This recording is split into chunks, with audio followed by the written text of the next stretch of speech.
একেবারে নিচু একটা গাছ, এখানে দাঁড়ায় পড়ে নিচে দাঁড়িয়ে দাঁড়িয়ে এই চাক থেকে মধু সংগ্রহ করবে।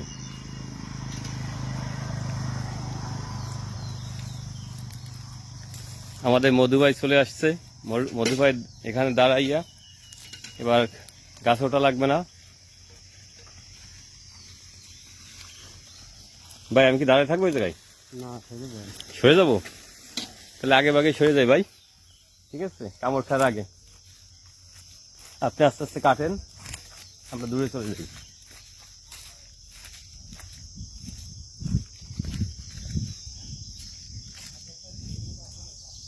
এই যে দাঁড়ালি, এই যে দাঁড়ান যাবে।